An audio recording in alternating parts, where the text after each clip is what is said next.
Family? You're no family of mine. Get out. Without realizing that I've been quietly supporting my son and his wife's life, they just dismissed me as some old lady and claimed I'm not family. This couple bound together with mutual lies and deception. Well, I'll expose all their falsehoods and misdeeds. Don't worry about it. Regretting your words now will be too little too late.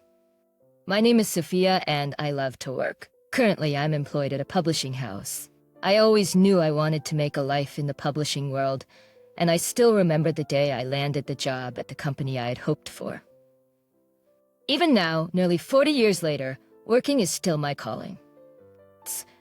It brings me immense joy to know the books I've contributed to become part of people's lives, inspiring happiness and action. When I decided to go to college, not everyone agreed with me, especially my husband, who wasn't so keen on me having a career in this industry. We parted ways 5 years ago due to his incurable illness, but he had always wanted a wife who would stay at home and support her working husband from behind the scenes. He often criticized me for being too assertive for a woman, but I never let those disagreements force me to give up on my dreams. I gave birth to my son David when I was 27. There were years when child-rearing consumed all my time, but once he could go to childcare, I was back at work, making up for lost time. Juggling work and parenting was tougher than I imagined, but with some help, I managed to get through the challenging times. Nowadays, there seems to be a societal push to support women's careers, and I've been given the chance to be part of that. Just a few years shy of retirement, I've been surprisingly promoted to an executive position. While I find my work on the ground meaningful, I've grown interested in shaping the next generation, so I accepted the role. I find fulfillment in both, although David seems to have a different opinion influenced by his father. He holds this belief that men are superior to women, and it's getting worse year by year, evident in his ever-increasing demeaning comments about women. Although his gender-biased remarks seemed to decrease as he got older, the core beliefs instilled by his father were clearly still there. I could tell as his mother. Furthermore, he has always been the type to look for shortcuts and easy ways out. I noticed his lazy tendencies since he was in elementary school, but my warnings fell on deaf ears. He adopted his mindset that, as long as he is not failing, he is doing okay, which led to his grades plummeting. Against my expectations, he managed to enter a private university through recommendations. This university is known for a particular department, but the one David chose was vague and unclear. David, I'm happy that you got into college. But why this one? What made you choose this place over others? I thought the university had a cool urban name, and it wasn't that competitive to get into. I just want to have fun for 4 years since I don't really have any career goals. That's how David started his college life, with such a careless attitude. I had a bad feeling about it from the start, and it turned out to be true. David ended up failing all his job interviews. David had landed his job by leaning on his dad, working as a contract employee at a subsidiary connected to his father's company. People often say time heals all wounds, but David had grown smug, believing he had made it by landing a job in a well-known company. In his industry, even with the reputation of the company, he had only gotten in through his spouse's connections, and that too as a contract employee, a position with a time limit. And he probably didn't know that if he didn't produce results or reach a certain level, his contract could be terminated without hesitation. I had hoped that, during his time as a contract worker, he'd take a good hard look on his future, maybe upskill, consider changing jobs, or aim for a permanent position. However, a shadow began to cast over that wish. It happened one night when David called me during dinner. "Wow, you're calling me? What's up?" I've been thinking about getting married, Mom. There's a woman named Jennifer, and I'd like you to meet her. I couldn't believe that David, who only cares about having a good time, was seriously considering marriage. Even though I had heard he had girlfriends during his college days, all I had ever heard were stories about how badly he treated them, leading to breakups. And yet, to my surprise, on the day of the meeting, she arrived right on time. The moment I opened the door and saw her, I had a bad feeling. Mom, we're here? Hello? Oh my, such a small entryway and the hallway is so dark. I'm scared. Said Jennifer. Dressed to the nines with flashy makeup and long brown straight hair, her voice higher pitched than you'd expect. I heard she was a bit younger than David, but she doesn't look like she's part of the working world. One would think she's dressed for a day off, but this is what she's wearing for a first impression. So it's a special day. I went all out with my outfit. What do you think? Ah, Jennifer, it suits you well. Before worrying about what suits her or not, I wish she'd consider the time and place. On top of that, she glances around the house and walks in as if she owns the place. Is this what young women are like these days? I'm surprised, but maybe she's just nervous and not acting like herself. Besides, I shouldn't speak ill of the woman David is considering marrying over such small matters. I decided to make some coffee and chat with her at home. What do you do for work, Jennifer? I'm a temporary worker right now, but I plan to quit and be a housewife after we marry. I heard you work, Sophia? Yes, I've always enjoyed working. Can't sit still, you know? I thought she was trying to make conversation in her own way, so I responded accordingly. But I was about to realize I was mistaken. What? I couldn't bear to be a single woman at this age, scrambling in a part-time job. How sad. Oh, you think I look pitiful? Even if she's the same age as my son, that's something that gets under my skin. But this is my first time meeting her, and she's the woman David wants to marry. Better not to say anything nasty. The woman's job is to make a home that the working man can happily return to. So, I'll quit my job after marrying and be the best supportive housewife for David. Hearing this, I thought she is the type of woman my late husband would have cried tears of joy over. David thinks similarly to my husband, so in that sense, she is ideal. It's not the life for me, but some people do appreciate it. So I decided to suppress my confusion. But Jennifer started making unusual demands.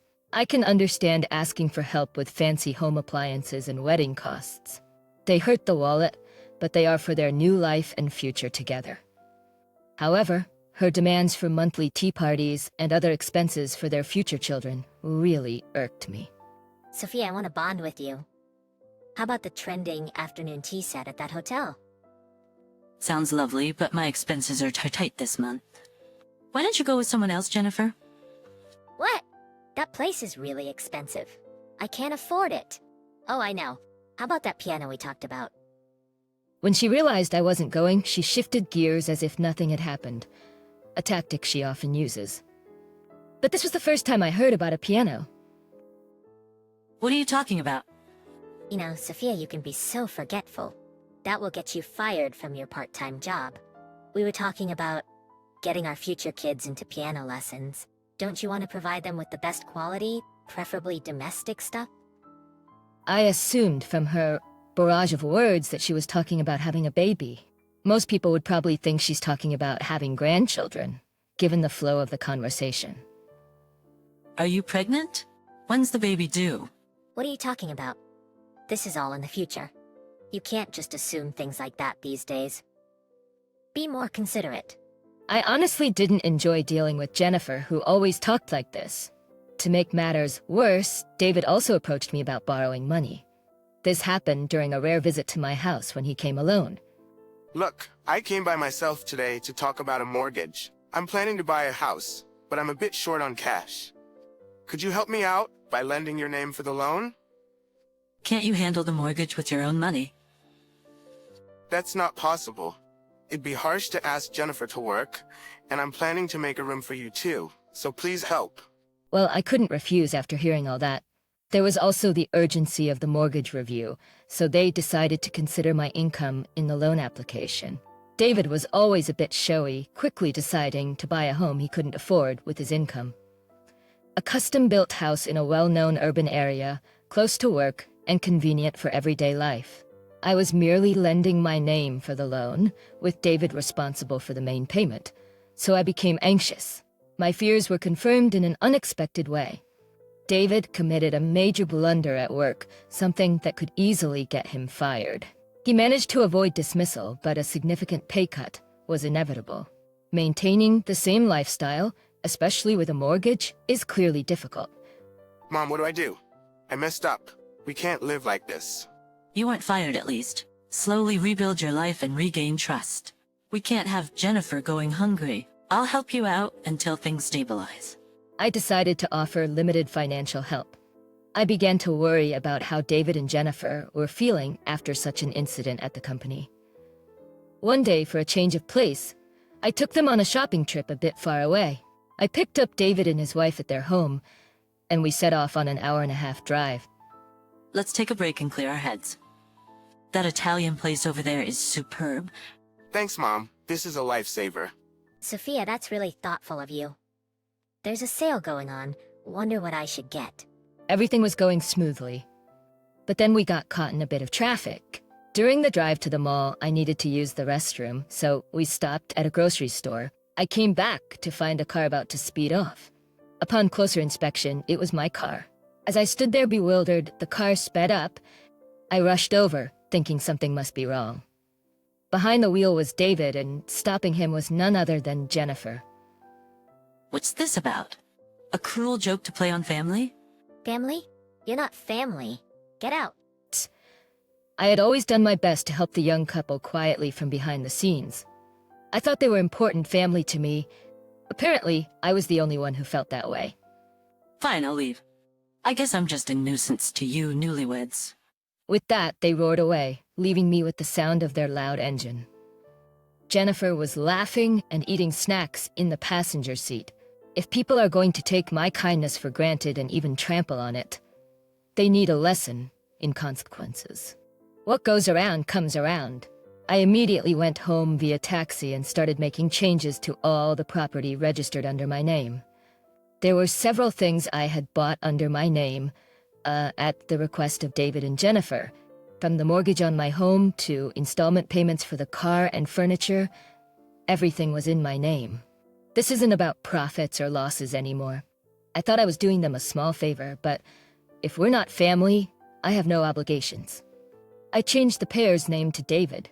Furthermore, I went to the police station to report the stolen car taken by David and Jennifer. Family disputes might not lead to immediate arrests, but getting the police involved would likely make the couple think twice. Months passed, and I got a call saying they had found my car. When I went to the police station, I was speechless. My car was damaged all over. What's with these scratches? Even the paint is peeling off. We just borrowed it. Don't make it sound bad. Maybe you scratched it and forgot? I remember it already having scratches. Disgusted by David's blatant lie, I asked the police officer and learned something unexpected. A few days ago, there was a hit and run at a nearby supermarket. Based on eyewitness accounts, security footage, and paint marks, it was almost certain that Jennifer was the culprit. The hit and run investigation and my theft report coincided like puzzle pieces fitting together. David and Jennifer had nowhere to run. I only borrowed it. The car is registered under Sophia, so it's Sophia's accident. You're not really gonna make Jennifer pay for the scratches you made, are you? Be reasonable. They tried to intimidate and emotionally manipulate me. They took my car without asking, caused an accident, committed a hit and run, and still acted like they did nothing wrong. Both seemed to be laboring under some misapprehensions, so I decided to set them straight, step by step. First of all, Jennifer, the hit and run was your mess. It's only fair that the person who caused the accident pays for the damages. So you're saying Sophia should pay, since she owns the car? As I just said, the person who caused the accident pays. Hypothetically, if we went with your logic, that the car owner should pay, well, the car is actually in David's name, so he'd be the one paying. Jennifer seemed unprepared for the counter-argument. Her face went blank at my unexpected words. Wait, what?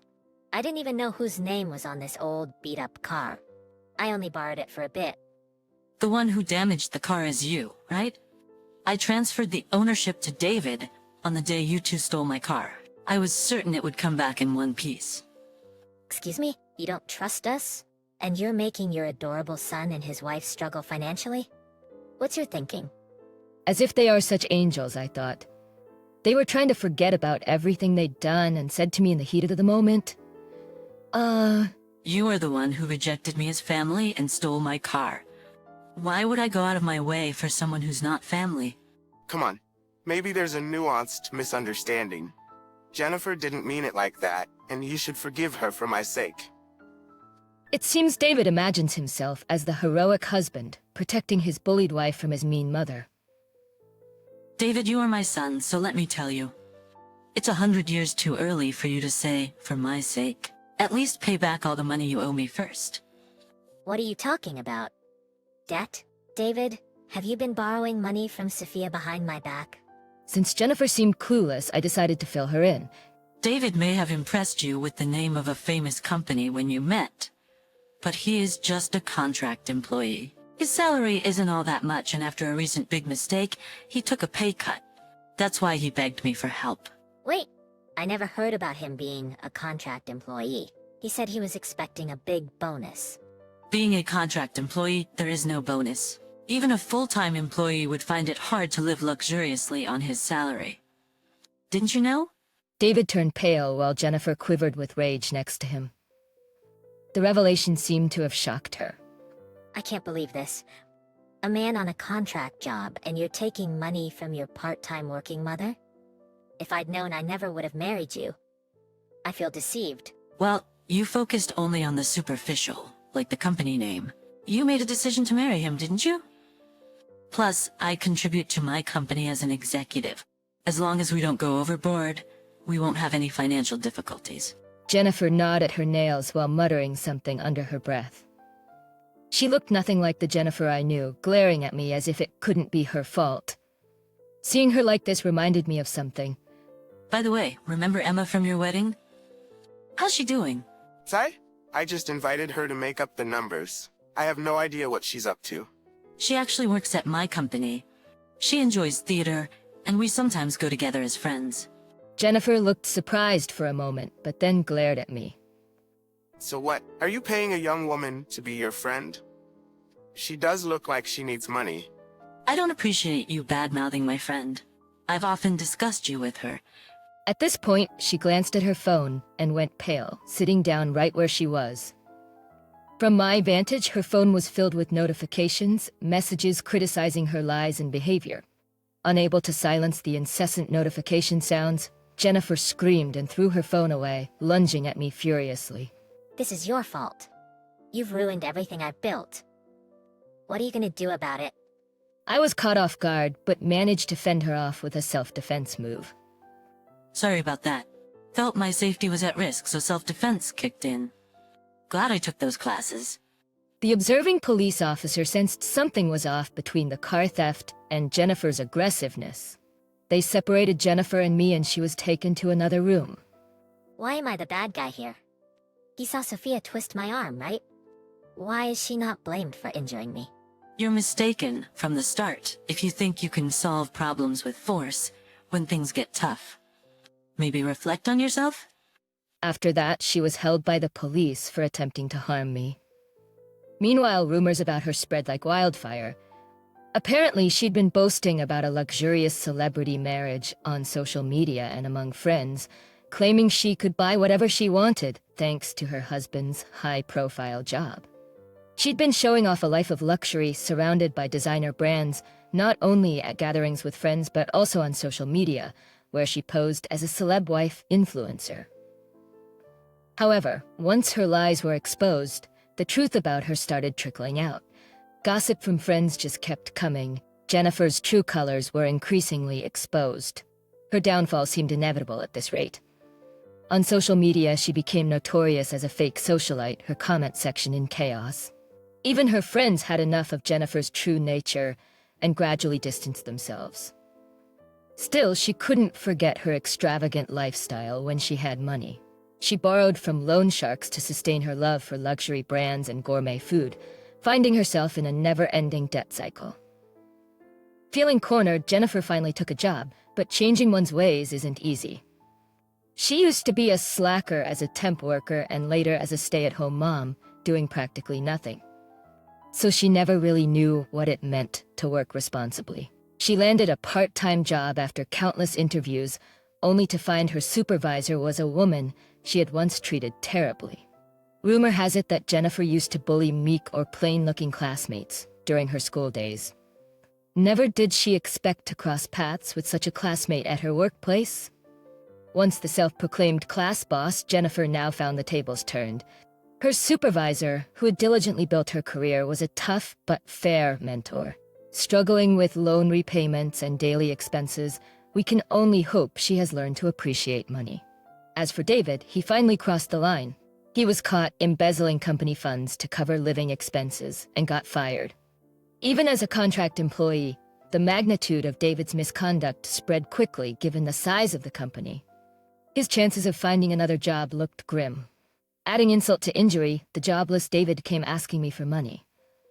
Mom messed up my life. As parents, take responsibility. Jennifer is suffering too. Don't you feel ashamed blaming your parents at your age? Also, Jennifer was the one who initially said you two weren't family. You heard her say that in the car, didn't you? After that, I thought he might turn over a new leaf. But David got involved in sketchy retail arbitrage. Feeling his life was going nowhere, he sold counterfeit goods and ended up arrested. Both spouses found themselves in custody, and given their financial and housing situations, neither can afford to separate. Now, they seem to have developed a codependent relationship, but I've decided to keep my distance. For me, life goes on as usual. Now that I'm not financially supporting David and Jennifer, I've found new joy in my everyday life. Work is fun, but it's not everything. I've started going on trips with friends, watching plays for the love of theater, and even picking up yoga for my health. I feel like I found a good balance in both my work and personal life without stressing out too much. David and Jennifer are adults. They have to take care of themselves in the end. I want to continue living each day without pushing myself too hard.